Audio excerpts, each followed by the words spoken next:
The statue of the Confederate General Robert E. Lee was gifted to the United States Capitol as part of the National Statuary Hall collection by the Commonwealth of Virginia in 1909.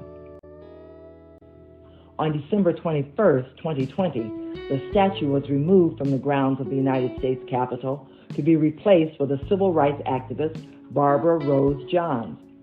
Who was Barbara Rose Johns? She was born in 1935 in New York City to Violet and Robert Johns. She moved to Prince Edward County, Virginia during World War II to live on a farm with her maternal grandmother. In this county, blacks and whites had separate but unequal schools. As a 15-year-old teenager, she became more and more frustrated with the all-black Robert Russell Moulton High School in Farmville, Virginia, which had inadequacies such as poor facilities, shabby equipment, no science labs, no gymnasium, and no cafeteria. Even worse than all of that, the school had such poor plumbing that the toilets barely worked. It was a school built to hold 180 students, but was being used for 400. To add insult to injury, the county built several freestanding buildings of plywood and tar paper to try and accommodate the overflow.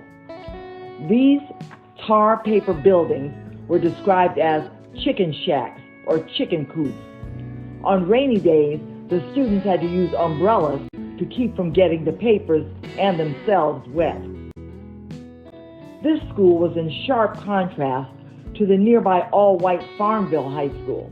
This school had spacious classrooms, modern heating, a real cafeteria, and an awesome auditorium. When Barbara complained to her favorite teacher, Miss Davenport, about the conditions, the teacher responded, "Why don't you do something about it?" Barbara was described as quiet, inward, intelligent, and mature, so she was surprised at her teacher's answer. She gave it some thought and moved forward. In her words, and I quote, "The plan I felt was divinely inspired because I hadn't been able to think of anything until then. The plan was to assemble together the student council members. From this, we would formulate plans to go on strike.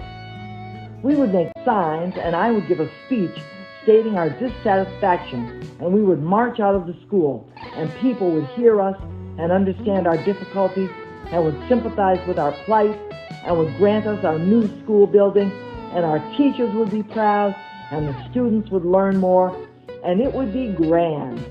Close quote. So, on April 23, 1951, Barbara Johns, a 16-year-old high school girl in Prince Edward County, Virginia, took a stand against the unequal treatment of African American and white students in the county. She bravely delivered an impassioned speech urging her classmates to join her in a strike against the school system, to force them to make changes to the substandard conditions at Moulton High School. Following her, the Moulton students left the school in protest of overcrowding. This walkout was one of the first of its kind. Barbara's determination led to a federal court case, Davis versus County School Board of Prince Edward County. In 1954, this case became one of 5 cases that the U.S. Supreme Court reviewed in Brown versus the Board of Education of Topeka, when it declared school segregation unconstitutional. Prince Edward County continued to fight desegregation for years following John's protest and the Brown versus Board. White Virginians launched a massive resistance. The Board of Supervisors refused to appropriate any funds for the Prince Edward School Board from 1959 through 1964.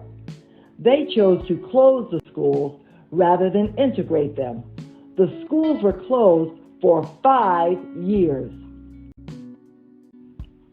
Following the strike, Barbara was sent to live with her uncle Vernon Johns in Montgomery, Alabama, to finish her schooling because of threats made against her life.